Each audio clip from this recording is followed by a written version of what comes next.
So if you will look at the scripture in 1 Corinthians chapter 9, this is a familiar passage, but I think it's a very urgent one for us today. 1 Corinthians 9, and I want to read verses 19 to 27, although we'll talk about some verses before and after it. 1 Corinthians 9:19, for though I am free from all men, I have made myself a slave to all so that I may win more. To the Jews I became as a Jew so that I might win Jews. To those who are under the law as under the law, though not being myself under the law, so that I might win those who are under the law. To those who are without law as without law, though not being without the law of God, but under the law of Christ, so that I might win those who are without law. To the weak I became weak, that I might win the weak. I have become all things to all men, so that I may by all means save some. I do all things for the sake of the gospel, so that I may become a fellow partaker of it. Do you not know that those who run in a race all run, but only one receives the prize? Run in such a way that you may win. Everyone who competes in the games exercises self-control in all things. They then do it to receive a perishable wreath, but we an imperishable. Therefore I run in such a way as not without aim. I box in such a way as not beating the air.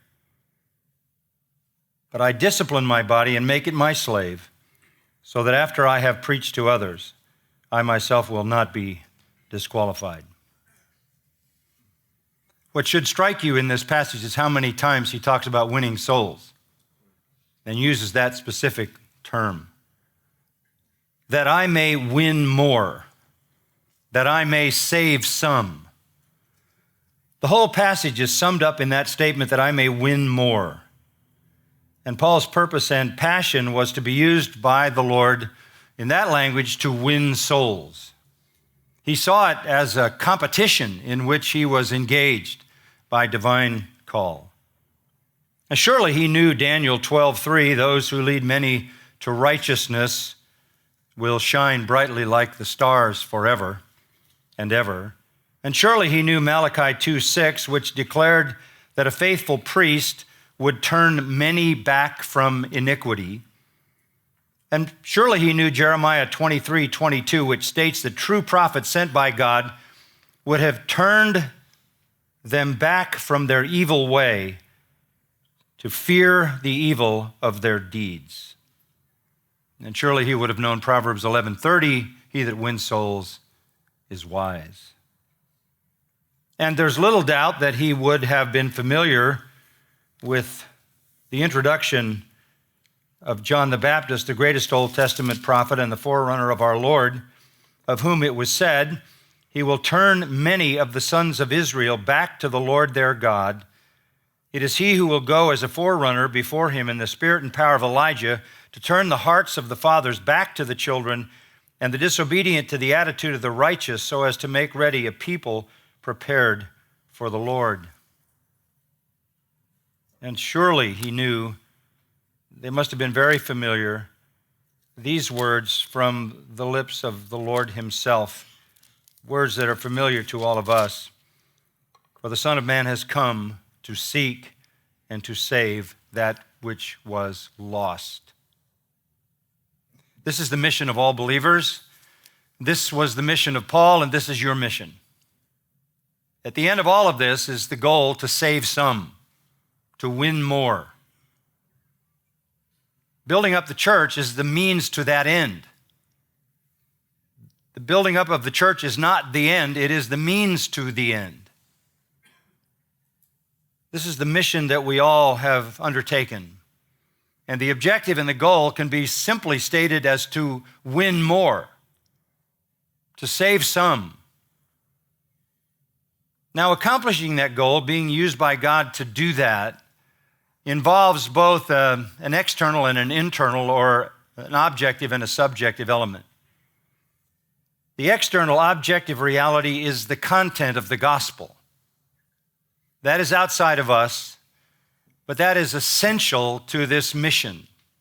So you look back at 1 Corinthians 9, and go back to verse 16, where he says, "For if I preach the gospel, I have nothing to boast of, for I am under compulsion, for woe is me if I do not preach the gospel." Why? Because only the gospel can save.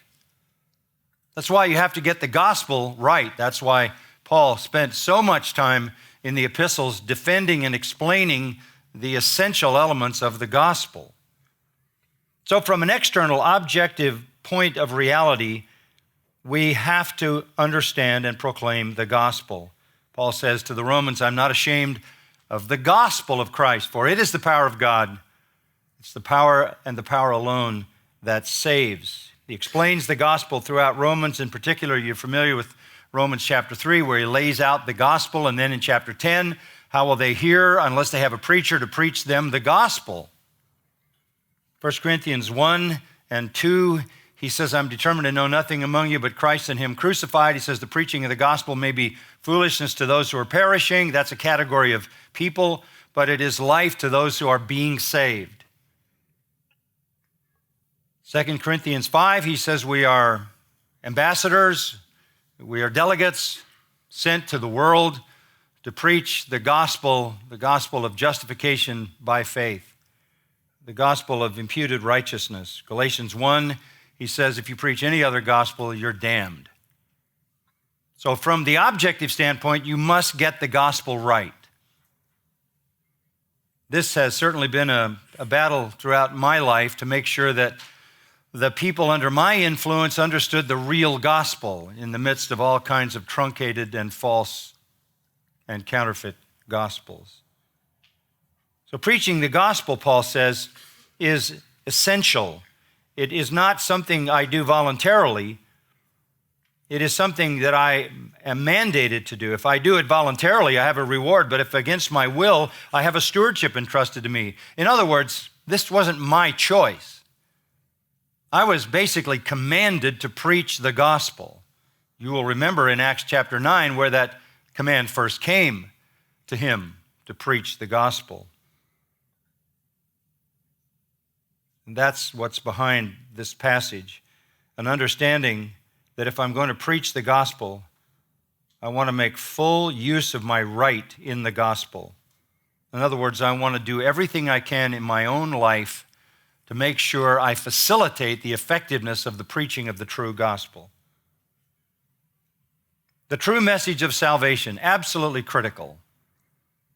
And every generation fights for the sacredness of that, fights for the clarity of that, fights for the priority of that, and fights against all the things that will tear at the gospel and disassemble it.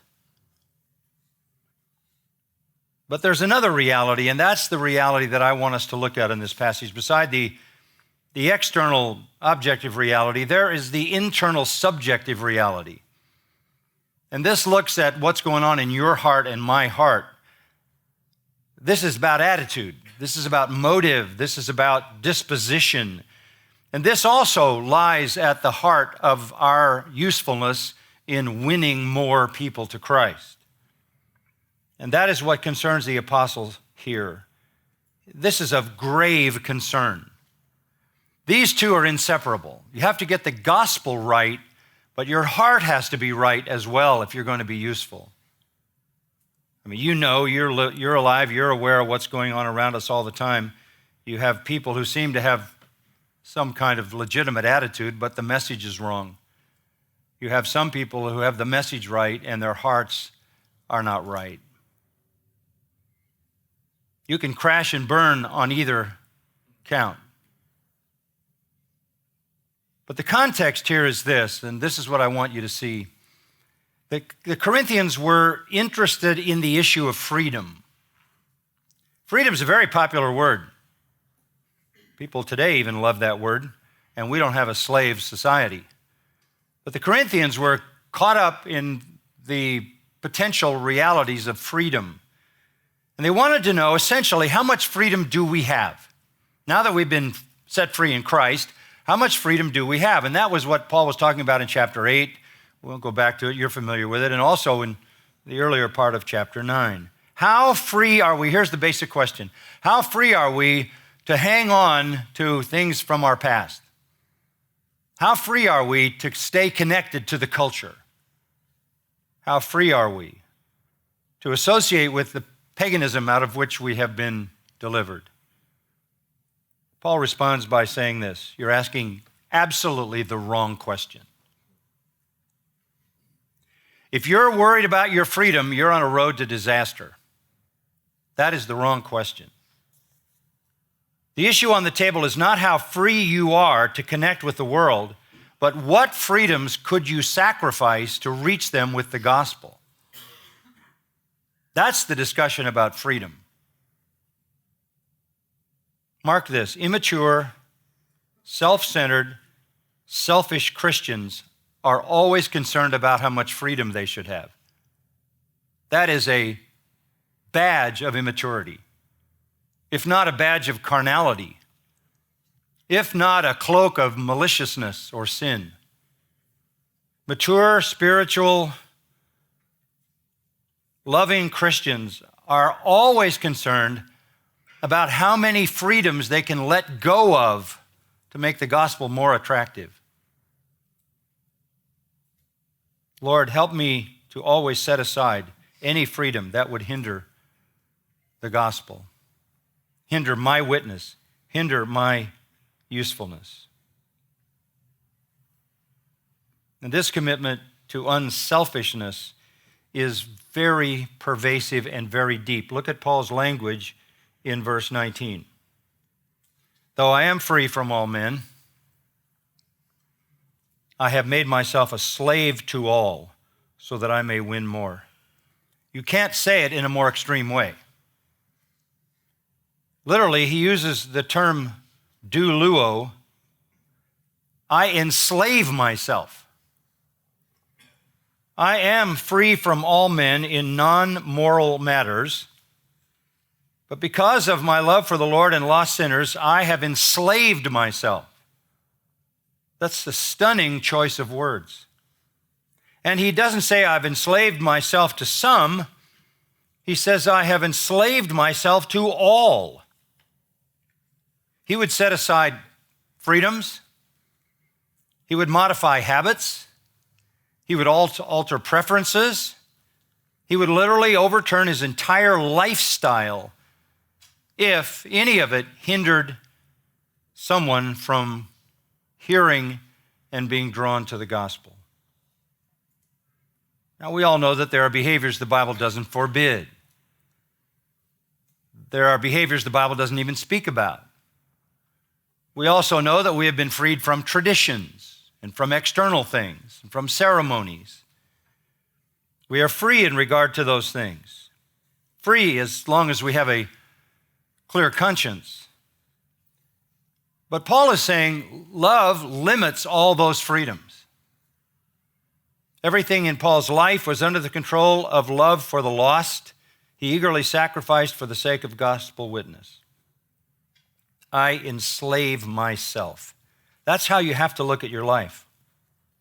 If you're going to preach the gospel, and you've been called to do that, and that's why you're here, you not only are a slave to Christ, you are going to be a slave to the lost. In Mark chapter 10 and verse 44, our Lord says, whoever wishes to be first among you shall be what? Slave of all. For even the Son of Man didn't come to be served, but to serve and give his life a ransom for many. That's the model to follow. You are virtually giving up your freedoms. I enslave myself. That is a very strong verb, doulao. It was used in Acts 7 to speak of the 400 years of Israel's bondage in Egypt. Putting myself in bondage. It was used of the marriage bond in 1 Corinthians 7:13. It was used in Titus 2:3 to speak of addiction to alcohol, which is a very serious kind of bondage. And most significantly, in Romans 6:18, it's used to speak of our new slavery to righteousness. So we, as those who preach the gospel, have been called not only to be slaves of Christ, but slaves in the sense that we set aside all our freedoms if in any case they would offend any unbeliever. And Paul will even go further than that and add even another weak believer as well. I think it needs to be established early in our ministry as we get going in this, that you're going to spend your life setting aside your freedoms. And that's how you need to understand your calling. Why? To win more, to save some. That sounds so Arminian. That sounds like a rebellion against Calvinism. It isn't that God is going to save some people he wouldn't otherwise have saved. It is that he's going to have to use somebody else, not you. Then what's the point of that? Why go into the ministry and end up not being useful? You might as well do something else. The subjective internal attitude for a useful gospel witness is self-denial. And to illustrate this sacrificial self-denial and self-imposed slavery, Paul gives 3 simple illustrations. In verse 20 is the illustration regarding the Jews. To the Jews I became as a Jew so that I might win Jews. Another way to say that, to those who are under the law, as under the law, though not being myself under the law. He's talking about the ceremonial law, the external law, so that I might win those who are under the law. And there are some illustrations about that, aren't there? Think about Acts 21. Paul imposed upon himself some ceremonies that he didn't need to be bound to engage in, but he did that so as not to offend the Jews. And in the Council of Jerusalem in Acts 15, they made a very big point about that, right? You can't go out and offend the Jews and expect them to hear the gospel. You're going to have to conduct yourself in a way that is not blatantly and openly offensive. Paul says that this was driven, this willingness to sacrifice for the Jews, by the fact that he had such a passion for the Jews that it's expressed in the most dramatic way possible in the book of Romans, where he says he could almost wish himself damned for the salvation of his people Israel. He had such a passion for the salvation of Jews that he would make any sacrifice of any freedom, even his freedom from all the legalism, the externalism of Judaism, both that which prescribed by the Old Testament and that which had been added to the Old Testament, the hundreds and hundreds of traditions. He didn't need to do those, but he would conform himself at any point for the sake of not offending, to give a hearing to the gospel.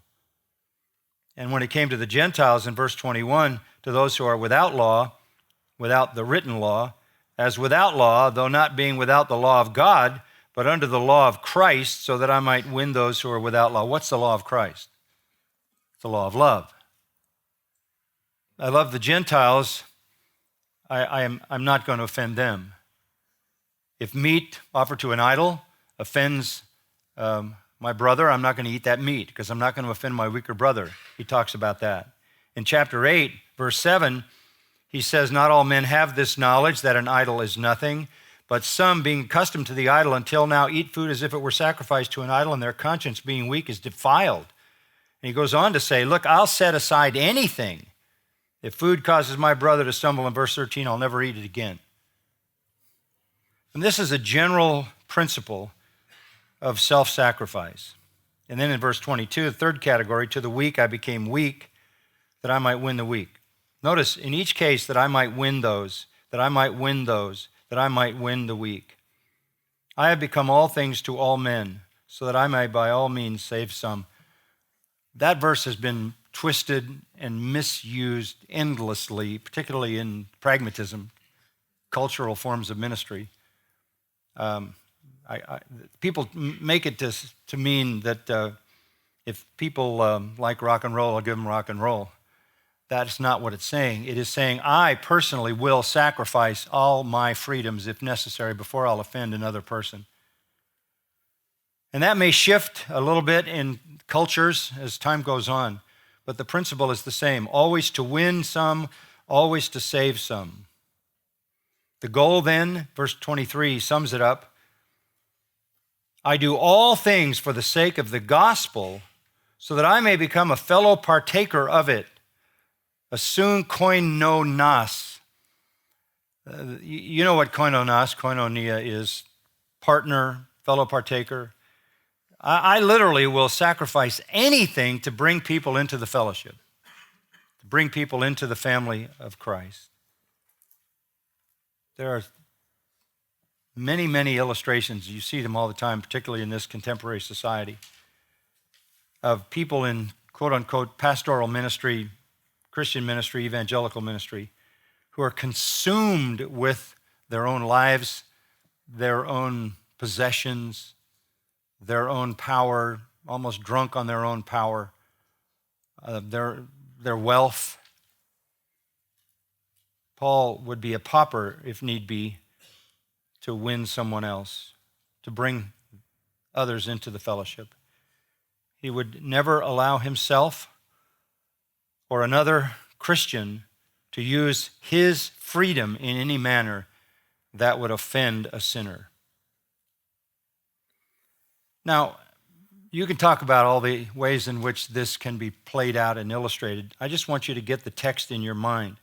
How do you do this? How do you live a fully sacrificial life like this? It's not easy. It's not easy if you're going to win some, save some, win more, live for the sake of the gospel so that others can become partakers of it. How do you do that? That takes us to verses 24 to 27. And Paul acknowledges that this self-imposed slavery, this sacrificial living, is not easy. It is not easy. It requires effort. And so he speaks of that effort in athletic terms. Do you not know that those who run in a race all run, but only one receives the prize? Run in such a way that you may win. Everyone who competes in the games exercises self-control in all things. They then do it to receive a perishable wreath, but we an imperishable. Therefore I run in such a way as not without aim. I box in such a way as not beating the air, but I discipline my body and make it my slave, so that after I have preached to others, I myself will not be disqualified. We all know that athletics was a big thing. It really had been launched in that part of the world by Alexander the Great. Athletic games became wildly popular in the Mediterranean world. The most famous games we still identify are the Olympic Games. They are ancient games. They were the most famous. The second most famous, perhaps, was the Isthmian Games, which were conducted in Corinth, and the best that I can find was that they were conducted in Corinth every third year. Contestants had to show evidence of at least 10 months of intense training to be qualified. That was the initial qualifier, that you demonstrated that you had done 10 months of intense training for your event. Then if you were received, if your qualification was validated, you would go to the event 30 days before the event began, and you would go through 30 days of intense training under the scrutiny of those who conducted those games. And if you met all the conditions during those 30 days, you would then be allowed to participate. So you've got invested 11 months in this, and whatever was prior to that, a tremendous amount of investment. There would be only one winner who inevitably would be immortalized, and though it was a simple wreath, in the case of these games in Corinth, it would have been a pine wreath. It wasn't the wreath that had the value, it was the immortality that was attached to the wreath that had the value. So you did all that to win. You did all that to win. In those games, you got nothing for participating. There were no trophies for participants. Now, this is likened to the race that we're in. This is not a race for salvation. This is a race for usefulness. This is a race for winning souls. This is a race in which there can be many winners. And the prize is not salvation, but usefulness in winning the lost. And only those who have trained themselves for this and have met all the qualifications are going to win. Those who hold tightly to their freedoms will lose.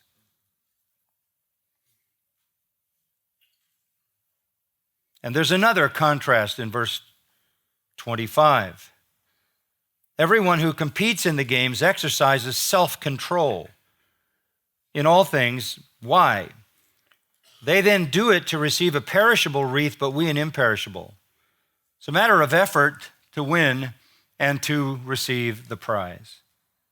They do it to win a perishable wreath, we an imperishable. How amazing is that? How absolutely stunning is that? That the Lord would promise us, if we're faithful in the self-sacrifice that makes us useful to win souls, that we will receive a wreath, a prize that is everlasting. Daniel 12, we will literally shine as the stars forever and ever.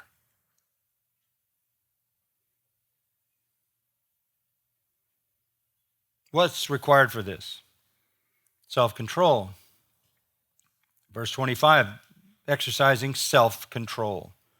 The selfish and indulgent freedom lovers don't win. Neither do the abusers of grace. I've been reading a book by Nicholas Clagett from 1659. He wrote a book called Abuses of Grace. It's quite an experience to read it in the language of that day, and it's a first edition volume in and of itself, so it's very fragile. It is a rather difficult effort to make out the printing in some cases and to make yourself see what looks like an F and pronounce it as an S, and a whole lot of other things. But I've labored to read that book because I'm so deeply concerned about the abuses of grace that go on in the church, and particularly in Christian leadership.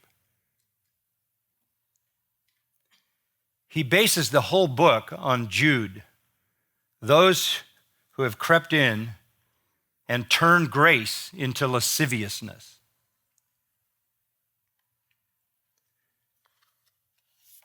That was a problem then, and the book is very direct. The dedication is to his cousin, and he basically says to him, you better get your act together and tell your wife to do the same thing. It's kind of a different approach to dedicating a book. Then he picks on everybody in the process of writing the book. We know something about this from other passages in 1 Corinthians, this kind of self-sacrifice, this kind of self-denial, this kind of self-control. Back in chapter 6, you're familiar with verse 12. All things are lawful for me, all things that are lawful, that aren't forbidden by God, but not all things are profitable. All things are lawful for me, but I will not be mastered by anything. And then he goes on to give an illustration of even food. Even food. And then in chapter 10 and verse 23, he says, all things are lawful again, but not all things are profitable. All things are lawful, but not all things build me up, edify me. Hebrews 12:1, let us lay aside the sin, yes, but let us lay aside every weight and the sin that besets us. So the weight is other than the sin. Let us lay aside every weight and the sin which besets us. Weight is ankos in the Greek. Just means bulk, mass. You don't run a 100-meter dash with an overcoat. It's not that it's wrong to do that, it's just stupid. It's not evil, it's just not helpful. And what he's saying in Hebrews, if you're going to run this race of faith, you need to get rid of the sin part of it, but you need to get rid of the rest of the stuff that just weighs you down. Whether it was Jews hanging on to Old Testament rituals, or Gentiles hanging on to idol traditions, or whether it's believers hanging on to the world and the trappings of the world and the entertainment of the world and the idols of the world.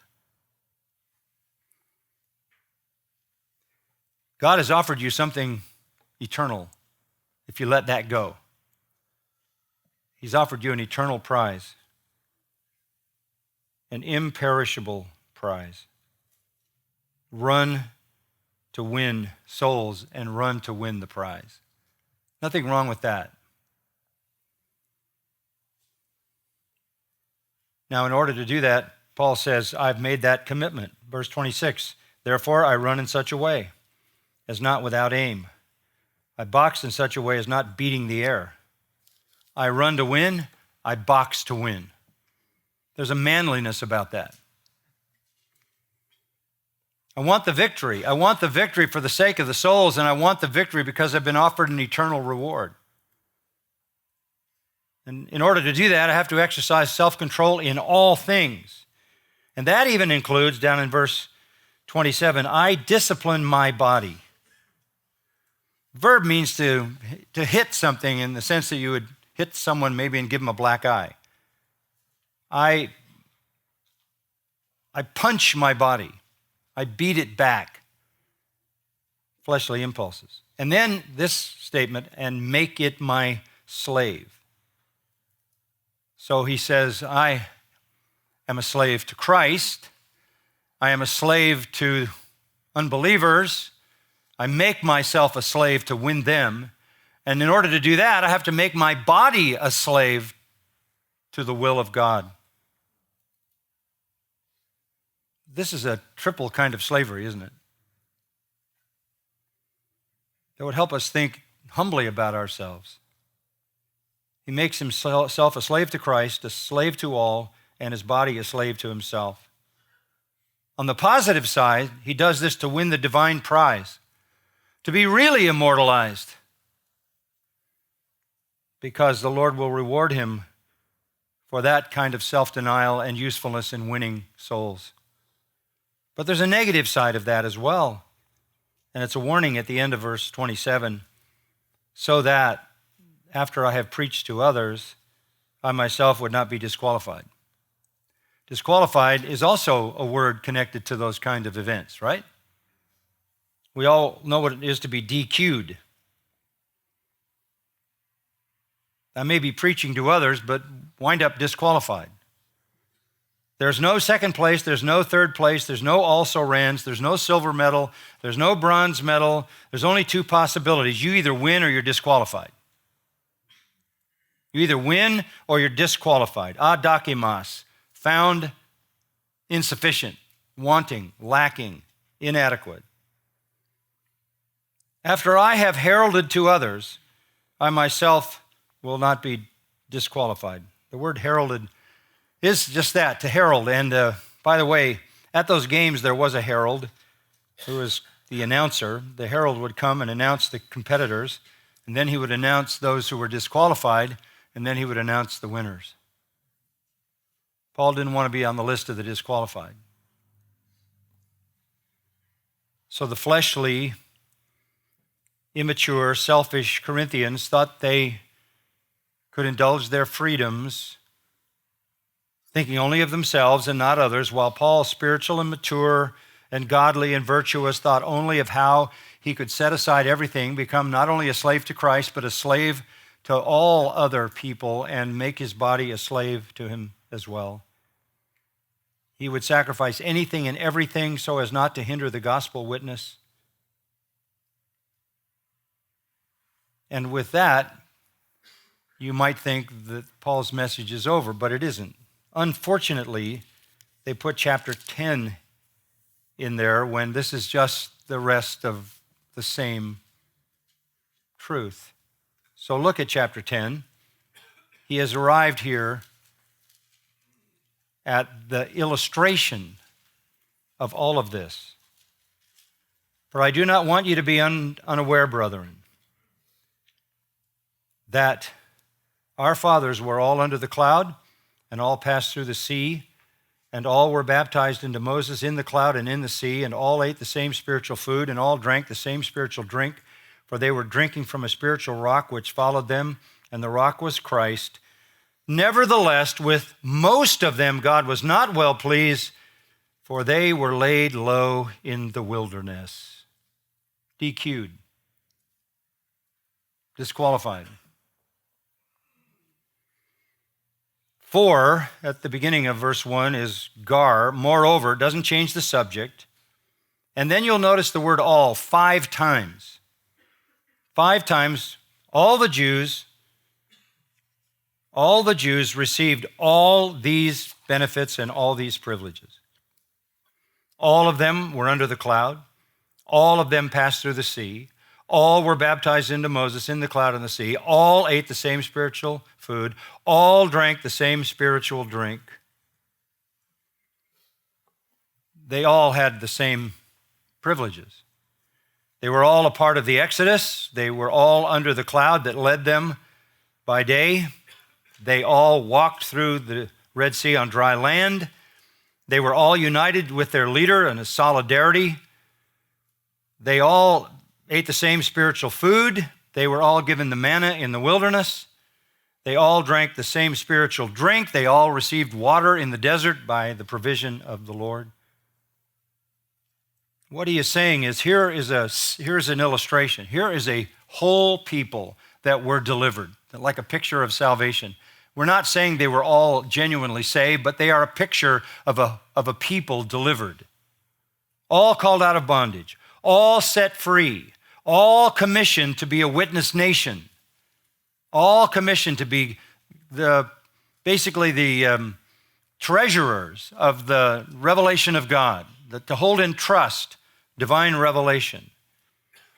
They were all baptized into Moses. What does that mean? There are some bizarre interpretations of that. Baptized into Moses. All that means is they were united in him. They were immersed into him in solidarity because he was their leader. They were united as one people with Moses, God's appointed leader. Some people have suggested that they were sprinkled by the cloud. That's the Presbyterians. And others that they were baptized in the sea. But neither of those are correct because it's a glory cloud, not a rain cloud. And they walked through the sea on dry land. What this says is they were all part of a delivered people, all led out of bondage, all miraculously delivered, all united with one leader, God's appointed leader, all identified with the Lord and his work. They all had a common deliverance, led by God, by the cloud, through the sea, privileged people. Paul sees a parallel in this. Christians have all been delivered from bondage, genuinely, salvifically, all saved from sin and death and judgment, all united as one in the Lord Jesus Christ.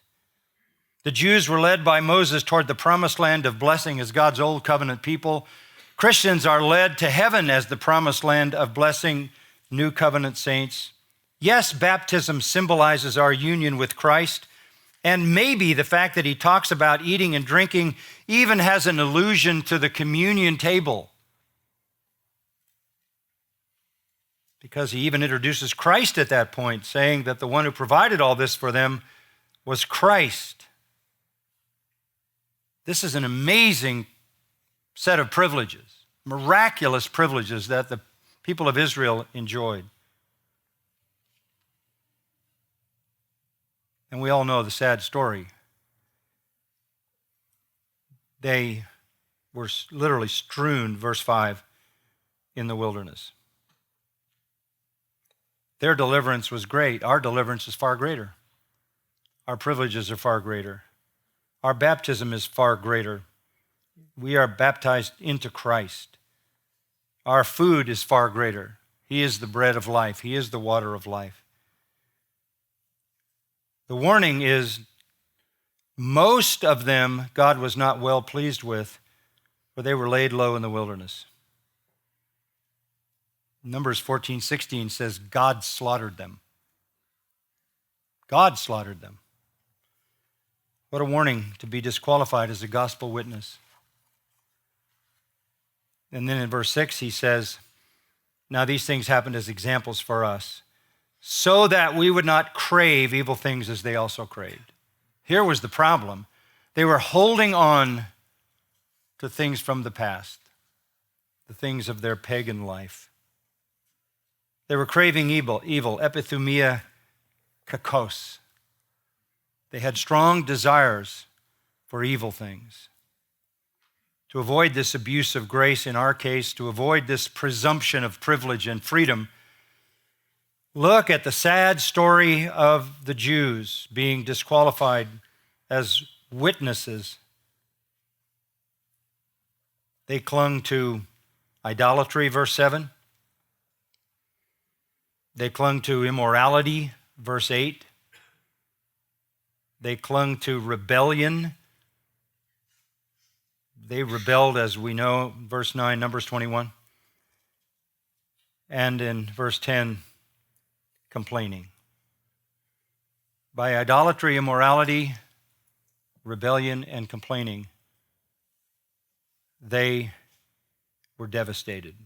And verse 10 ends with this: they were destroyed by the destroyer. Destroyed by the destroyer. Who's the destroyer? Numbers 16:45. And the Lord spoke to Moses, saying, "Get away from this congregation, that I may consume them instantly." God was the destroyer. God himself was the destroyer. He disqualified them.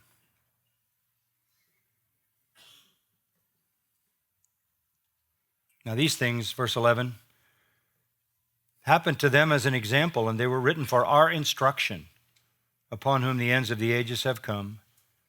Therefore let him who thinks he stands take heed that he what? Does not fall. You don't want to be DQ'd, do you? You didn't come here to end like that.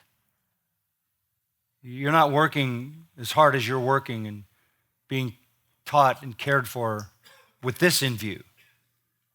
And if you want to make sure this doesn't happen, then you have to make sure that you're eager to set aside your freedoms. You're eager to make whatever sacrifices are going to make the gospel more attractive, more believable, and are going to make you more useful.